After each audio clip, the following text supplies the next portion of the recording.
زحل جو ہے سیٹرن وہ بھی اس وقت رجحت میں آ گیا ہے، کیونکہ یہ بھی اہم کردار ہے اس کا کہ بھئی عوام کو ریلیف ملے، عوام کے لیے کچھ خوشخبریاں آئیں، تبدیلی لائے گا۔ لیکن وہ ویسے بیٹھا تو اوج میں نے پہلے بھی پریڈکشن کی تھی کہ تبدیلی آئے گی، لیکن اس میں وقت درکار ہے، کیونکہ یہ تبدیلی کے یا بڑی تبدیلی کے امکانات جو ہیں، حالات ایسے بنا رہے ہیں عوام کو جو دبوچ رہے ہیں، عوام اور بھی پریشان ہوگی۔ جیسے کہ دوسرا سوال ہے کہ بھئی کیا یہ مہنگائی ختم ہوگی؟ نہیں، کیونکہ مشتری جو ہے اس وقت وبال میں بیٹھا ہے، یہ 25 میں نکلے گا، تقریباً فروری یا مارچ میں نکلے گا، تو تب تک تو یہ مہنگائی کم ہونے کا تو کوئی امکان بھی نہیں لگ رہا۔ اگر تھوڑا سا ریلیف کسی ایسے سمجھو کہ بھی پیٹرول 10 روپے گرایا تو 8ویں دن 15 روپے اس کو چڑھا دیں گے، یعنی کہ کم ہونے کا تو کوئی امکان بھی نہیں ہے کہ بھئی کچھ ریلیف ملے، کسی میں بھی ریلیف ملے۔ یہ بجلی جو ہے ایسے مہنگی کر رہے ہیں، تو یہ مہنگائی کا کوئی امکان نہیں ہے فی الحال کم ہونے کا، یہ اور بھی بڑھے گی، عوام کے لیے اور بھی مشکلاتیں بڑھنے کا امکان ہے۔ تو ویسے اگر سوال کریں گے کہ بھئی کیا ملک میں یہ جو حکومت ہے اس میں کیا تبدیلی آئے گی، کیا ہوگا، مارشل لا لگے گی یا ایمرجنسی لگے گی، تو ناظرین یہ تو ڈھکی چھپی بات نہیں ہے، ویسے بھی آپ سمجھ رہے ہیں کہ ملک کون چلا رہا ہے۔ یہ جمہوریت جو آئی تھی، ہم پہلے بھی کہہ رہے تھے کہ یہ جمہوریت الیکشن جو ہوگی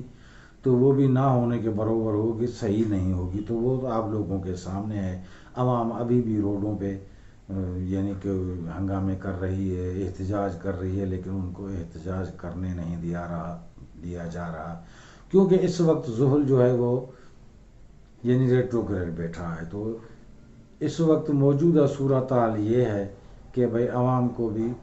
احتجاج وغیرہ وہ جو ہے کرنے نہیں دیا جائے گا۔ ویسے بھی مریخ اس وقت جو ہے پہلے نحس بیٹھا تھا، ابھی تو ماشاءاللہ نحس نہیں ہے لیکن قوت میں بھی نہیں ہے، لیکن یہ 22 اگست کے بعد جو ہے یہ حبوط میں آ جائے گا، 2 مہینے رہے گا، تو نومبر تک اس کے حالات جو ہیں، ملکی حالات، جھگڑے، فساد، دہشت گردی کے امکانات بڑھ رہے ہیں، اور ہو سکتا ہے مارشل لا نہیں لگتی، حالات تو ایسے ہیں لیکن ایمرجنسی لگنے کا امکان ہے، ہو سکتا ہے یہ حکومت ویسے بھی یہ جو نون لیگی حکومت ہے یہ نہیں ٹکے گی، ہو سکتا ہے یہ 2 مہینے بڑے اہم ہیں، یہ حکومت نہیں چلے گی، ہو سکتا ہے تبدیلی کسی اور کو یا عمران خان کو لائیں، عمران خان کی حکومت یعنی کہ جو اس کے جو لیڈر ہیں یا نمائندے ہیں، پارلیمنٹری ممبر ہیں، کوئی فارورڈ بلاک بنا کے اور کسی اور پارٹی سے ملا کے کوئی مخلوط حکومت یعنی کہ بنے گی، لیکن یا تو ہو سکتا ہے کہ بڑا امکان تو یہی ہے کہ بھئی ایمرجنسی لگے گی اور ٹیکنوکریٹ حکومت بنے گی، اور آگے دیکھا جائے گا کہ کب الیکشن ہوں گے اس کا تو بعد میں اعلان ہوگا تو ہوگا۔ فی الحال کوئی امکان نہیں ہے کہ بھئی نئی الیکشن ہوگی، ایسا بھی نہیں دکھ رہا، اور ملک سنبھلے گا لیکن نومبر کے بعد۔ تب تک یہ فوج جو ہے، اس فوج کی ذمہ داری ہے اندرونی اور بیرونی ملک کی سلامتی کے لیے، ان کی ضمانت ہے، تو فوج کنٹرول کرے گی اور بیرونی اور اندرونی جو بھی مخالفت ہے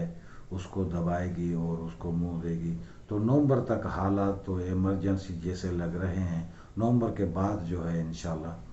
کچھ نہ کچھ اچھے اسباب بنیں گے، ہو سکتا ہے ایمرجنسی بھی لگ جائے، لیکن پہلے بھی فوجی حکومت چلا رہی ہے تو آئندہ بھی انشاءاللہ۔ اور ویسے بھی ابھی جو کوششیں ہو رہی ہیں، کچھ دشمن قوتیں ہیں کہ وہ ایسے اسباب بنا رہے ہیں کہ فوج اور عوام آمنے سامنے آ جائیں اور ان میں جھگڑا ہو جائے، فوج روڈوں پہ آئے اور عوام ان کے اوپر گولیاں چلائے، یہ ناممکن لگ رہا ہے۔ فوج بھی اسی کوشش میں ہے کہ عوام کو اعتماد میں لے، عوام کو کچھ اچھا ریلیف دے اور عوام کے لیے کچھ کرے، کیونکہ فوج جو ہے وہ بھی بیرونی جو دشمن قوتیں ہیں، جو اندرونی وہ دشمن قوتیں ہیں، ملک کے دشمن ہیں، ان کے سامنے جو ہے ابھی بھی حالت جنگ میں ہے، تو اس میں وہ مصروف ہے، لیکن امید ہے کہ فوج جو ہے سارا نظام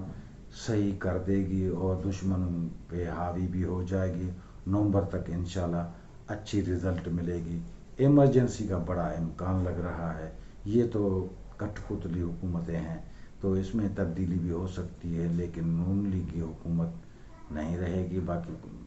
دوسری یعنی کہ ٹیکنوکریٹ حکومت بنے گی اور یہ نظام آگے چلے گا۔ تو ناظرین اپنا خیال رکھے گا، کیونکہ یہ ابھی حالات جو ہیں ابھی بھی خطرے کی گھنٹی بج رہی ہے، حالات اور بھی خراب ہوں گے۔ ایسا نہیں ہے کہ حالات صحیح ہو رہے ہیں، خراب ہوں گے، جھگڑے بھی ہوں گے، فسادات ہوں گے، ایجیٹیشن ہوں گے اور ہڑتالیں، اور یہ کیونکہ یہ مہنگائی کے خلاف جو ہے یہ عوام سے برداشت نہیں ہو سکتا، اتنا دباؤ بجلی کا اور یا دوسری مہنگائی ہے، تو عوام تو اسی دباؤ میں آ چکی ہے، تو عوام بھی نکلے گی، لیکن احتیاط کریں، کیونکہ فوج بھی عوام کا ہی ساتھ دے رہی ہے، عوام کے لیے کچھ کرے گی، تو انشاءاللہ آگے جو ہے اپنا خیال رکھیے گا۔ مہنگائی کم نہیں ہوگی تو وہ بھی اپنا اسی حساب سے آپ اپنا زندگی کا روٹیج بنائیں، روزانہ معمول جو ہے خرچہ ہے وہ بھی اس کا بھی کفایت شفایت سے کام لیں، اور دعا کریں کہ اللہ تعالی ہمارے ملک کو یعنی کہ ہر مصیبت، ہر وبا سے، ہر بلا سے، دشمنوں سے اپنے حفظ و امان میں رکھیں۔ تو ناظرین آسٹال حاجر عثمان یوٹیوب چینل کو سبسکرائب کریں اور بیل آئیکن کو دبائیں تاکہ ہماری ویڈیو آپ تک پہنچتی رہے۔ ملتے ہیں اگلی ویڈیو میں۔ خدا حافظ۔